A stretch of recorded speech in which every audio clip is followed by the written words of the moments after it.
বন্ধুরা, টিটিপি কাদের বলা হয়? 2007 সালে অনেকগুলি সন্ত্রাসবাদী গোষ্ঠী একত্রিত হয়ে তেহরিকে তালিবান পাকিস্তানের গঠন করে।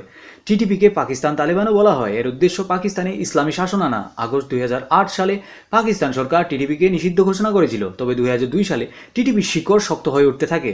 2001 সালে অক্টোবরে যখন মার্কিন সেনাবাহিনী আফগানিস্তানের তালিবানদের ক্ষমতা থেকে উৎখাত করে, তখন তার সন্ত্রাসীরা পালিয়ে পাকিস্তানে বসতি স্থাপন করে। এরপর পাকিস্তানি সেনা এই সন্ত্রাসবাদীদের বিরুদ্ধে অভিযান শুরু করে।